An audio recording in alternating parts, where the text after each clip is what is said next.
I made some notes before I came over, but I didn't really have to look at her bio. I just used the stuff that I knew, right? So Ann has no idea what I'm getting ready to say. I know she's from New Jersey, I hope. Right now.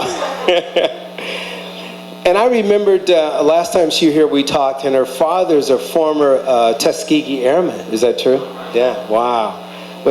She's a former Ebony Fashion Fair model, we can tell that. She's actually produced fashion shows for the National Black Caucus too, right? Wow. Now let's fast forward to her writing, training, and speaking skills. Obviously, you guys see the book, The Gifted Trap, and I just made this little thing, emerge from gifted to great. We all are here saying the same thing. Can Ann share a nugget that'll take me from being gifted to great? Because there's greatness inside of all of us. We know that.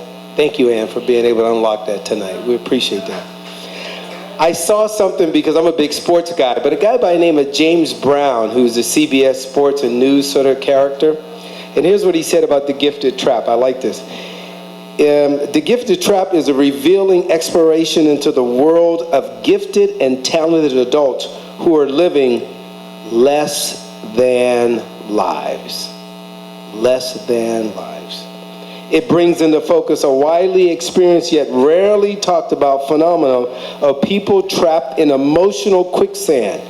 You may be hidden behind a perfect or possibly a not so perfect facade, longing for a sense of freedom that allows you to simply be you.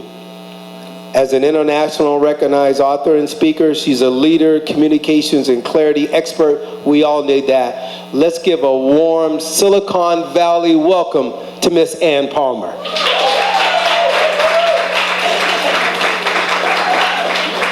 Isn't he the best? He's just the best.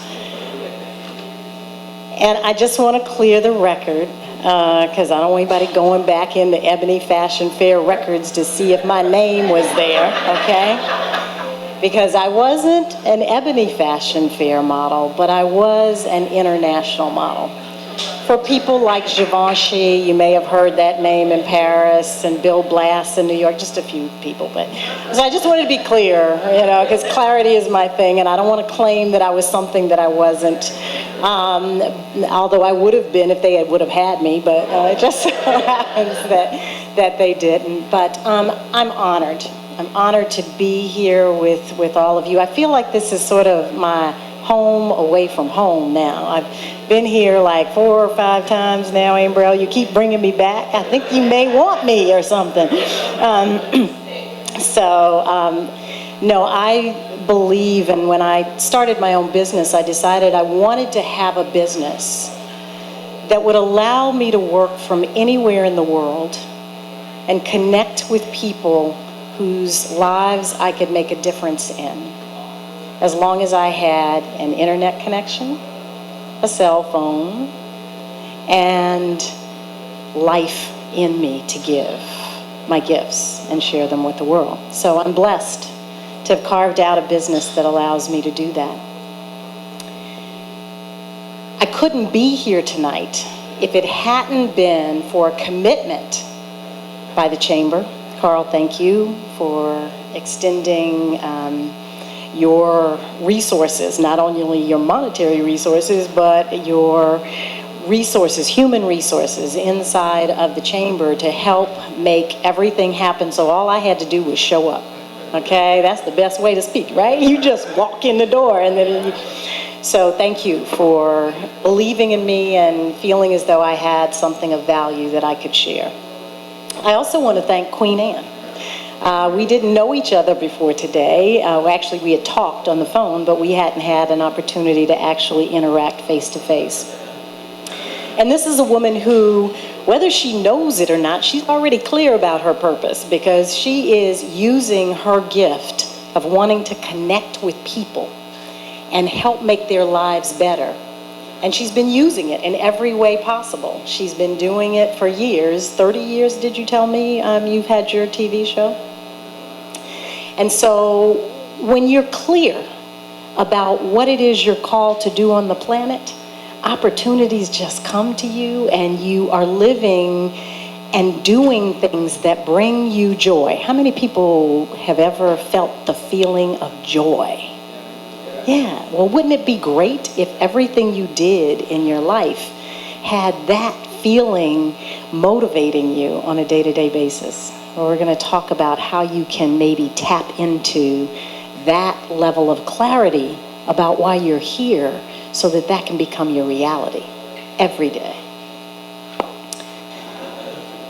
I also want to thank the Coalition of 100 Black Women of Silicon Valley.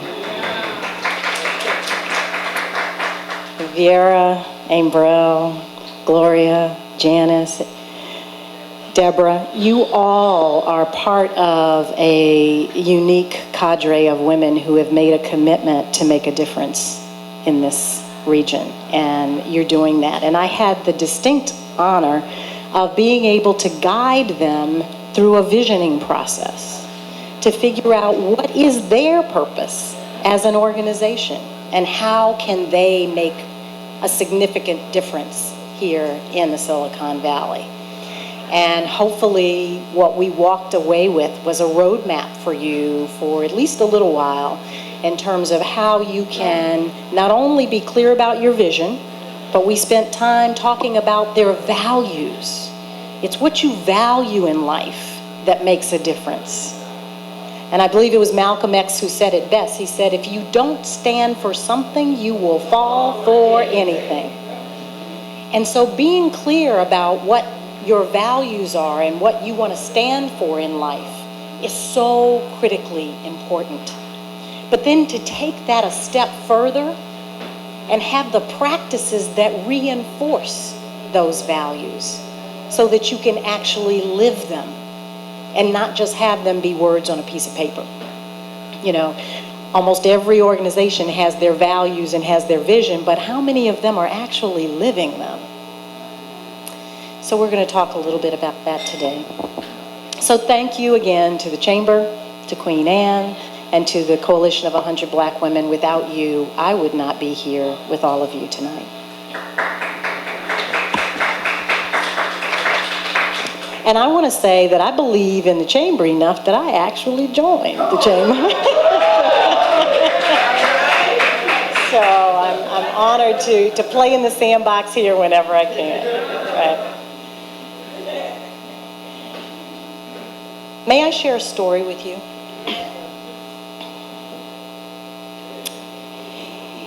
It was January 20th, 2009. Anybody remember what that day was? The first inauguration of Barack Obama. Really special day for our country. But it was also a really special day for my father. Because as one of the surviving Tuskegee Airmen, he was invited to be on the Capitol steps, enjoying history in the making. So 10 days prior, I went to Washington to get my dad all ready. And I walked into my parents' apartment, and there was my father slumped in a wheelchair. Fortunately, they lived in an assisted living facility that was adjacent to a hospital. So within a matter of minutes, I had him in the emergency room. And within 24 hours, I had the news that my father had cancer that from 20 years prior that had metastasized through his body. And they said, all we can do is hospice at this point. So for the next 10 days, my father lay in his deathbed. And he proceeded to stop breathing 6 times. And each time, he chose to start breathing again. Now, daughters and daddies have a really special bond, right? So I made sure that I told my father, it's okay. It's okay, Daddy. You can go. But he held on. And so the morning of the inauguration day, I sat with him and held his hand as we watched history in the making. And I could feel through his pulse the pride that he was feeling. And after the formal ceremonies were over and the parade began, my mother came and sat next to my father and held his hand. And they enjoyed the parade together, the pageantry of seeing the first African-American first family. And when that last float passed before the White House, which I was informed by one of the members of the Coalition of 100 Black Women was the NASA float, my father looked out the window at an American flag that was flying outside of the window, looked at my mother, who he'd been married to for 62 years, and took his last breath. He chose that moment to punctuate his life. Because that moment represented what he and his fellow Tuskegee Airmen had fought for, what they had lived for over 6 decades without being recognized for the contribution that they made to American history. Somehow or another, on that day, in that moment, the playing field was finally leveled. It made his life have a new level of meaning. So I wrote a letter to Barack Obama to let him know just how much him being the president of this country meant. And about a week and a half later, on the way to the grave site where my father was going to be buried and to the memorial service, I received a personal letter from Barack Obama, the first African-American president of our country. And I'll read from my book, Dear Anne, it is with a heavy heart and a deep sense of gratitude and honor that I offer my condolences and join you in celebrating the life of your father, Augustus L. Palmer. I understand that he passed away on Tuesday and was unable to attend the inauguration, and so I am especially grateful for the opportunity to extend my appreciation for his legacy of service and sacrifice. The debt owed to men like your father is immeasurable and can only hope to be repaid through service on behalf of generations to follow. The Tuskegee Airmen were genuine trailblazers, and I am one of the humble many who stand on their shoulders. Once again, please accept my sympathies for your loss. When I lost my mother and most recently my grandmother, I took comfort in knowing that they would stay in my life so long as I remained committed to the values they imbued in me. I hope the same holds true for you. As you honor your father's life, may his memory bring you great joy. Sincerely, Barack Obama. Values. Those trailblazers blazed trails because they had a clear sense of their values and their purpose. So tonight, in the short period of time I have with you, I want to impart a little bit of my awareness of what it means to own all of your gifts. Be clear about your values. Align practices around them that allow you to live those values. Lift the lid off of limitations that are holding you back and live into a legacy that will leave an indelible mark on this planet, in your community. It doesn't have to be that you are a World War II veteran that achieves the extraordinary, but we each can leave an indelible mark right where we are. And it will ripple out and impact the rest of the world. So that is my intention, to hopefully unlock and unleash within you whatever it is that is keeping you playing double dutch instead of jumping in and living full out. So who's ready to play in my sandbox with me tonight? Great. So this is deep emotional work. And in order to do deep emotional work, you have to create a safe container. And the way to do that is to form some agreements. So what I'd like for us to do is to form some agreements together, because there may be some things that come up during the course of our time together that may get to be a little bit raw. And I want you to feel safe. So do we all agree to be fully present first? May I see by a show of hands who's going to be fully present? Thank you. And could I ask you to turn off any distractions? If you have, for any reason, need to leave your phone on, turn it on mute. But if you can give yourself the gift, you've come out here, give yourself the gift tonight of being fully present and maximizing what you get out of this. So everybody's in agreement for that? Let's also agree to be honest. And I don't mean be honest necessarily with everybody else. Be honest with yourself. Because see, we all play mental games with ourselves. We all try and pretend that maybe it's a little bit better than it is, or maybe it's not as bad as we think it is, and we need to own that. Be honest with yourself, because you can only grow and expand from a place of truth.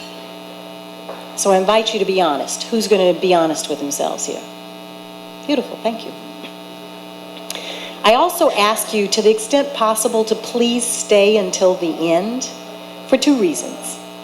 Number one, I've designed something that in order for you to really get the most out of it, you need to stay until the end.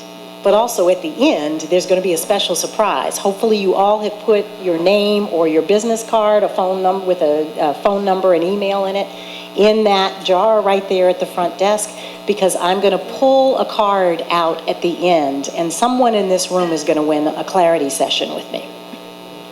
So that alone, I hope, will entice you to stay. The other thing I want you to do is to refrain from judging. If I'm not going fast enough, or if I'm going too slow, or if I maybe touch somebody in an emotional way that brings up some stuff, just be there. Send love and don't judge. Because see, we live in a thought system based on judgment. It's a world where we look for what's wrong with things before we look for what's right. So I ask you that when you feel yourself standing in judgment, check yourself and say, let me just allow the space to see what kind of transformation might happen in this space. Okay? And the last thing is the most important thing of all. Let's have some fun. Who's up for some fun? Great. So, I'm going to test you to see whether or not you are going to play full out right now. I would like you all to stand up. And then I'd like for you to find someone in the room that you do not know and stand in front of them. Face to face. Just stand in front of them. No need to talk. All right, so now what we're going to do, I'd like you to listen. What we're going to do is I am going to give you about 30 seconds. And what I'd like for you to do is to just look into the eyes of the person in front of you. Refrain from speaking. Just look into the person's eyes in front of you. So now, look at your partner and look into the eyes of your partner and just hold your gaze. Look into those eyes and see something beautiful about that person.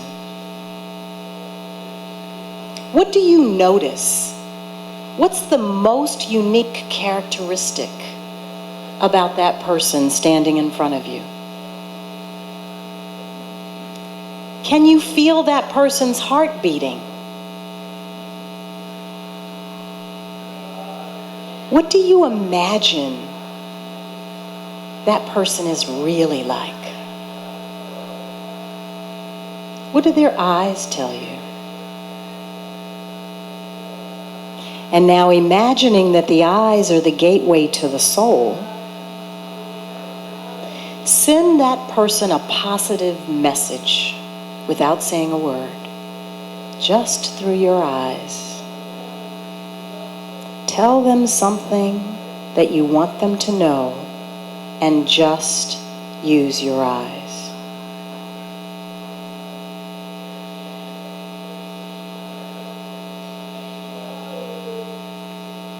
And now, repeat after me.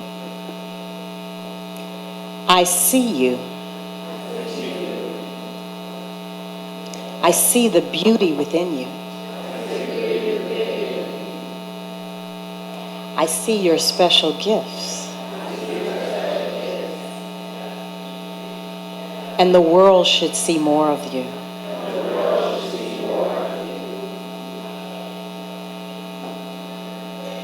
Now, in whatever way you and your partner feel it's appropriate, give your partner a hug or a handshake or whatever you feel is most appropriate.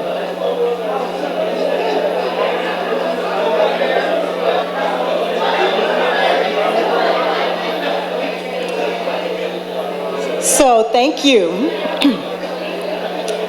Now, remain standing where you are if you can. Okay, so I'd like to ask a question. Did anybody find that uncomfortable? Yeah. Tell me a little bit about what you felt. Discomfort, because that's not something that I normally do. Oh, nothing in particular. Oh, I'm Alaya, and I mean, it's just not something I normally do. It's very intimate, and especially with a female. Especially with a female. Yeah. And that's not something that I can hold the gaze, but not that long, you know, without, like you said, thoughts coming up. So, yeah, that was my experience. It's very intimate and it's uncomfortable because you don't know what they're thinking, and you do start to create these thoughts about them.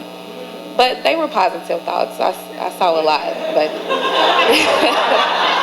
when you had them speak to us at the end, like the world wants to see more of you, it became a little emotional. So, yeah.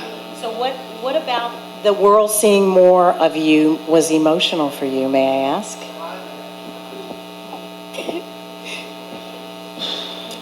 That has a lot to do with me, personally. You made me cry. No, you allowed yourself to be seen, and you allowed yourself, you okay? She allowed herself to really be present instead of hiding out and not allowing us to feel what you're feeling right now. Because you are absolutely stunning. And when you said that she was worried about what he was seeing and what he was thinking. That's a perception. And we spend an awful lot of time worrying about what other people think of us. And I'm here to tell you that what other people think about you ain't none of their business. It's none of your business what they think about you. Because the only thing that really matters is how you feel about you. Thank you. Thank you.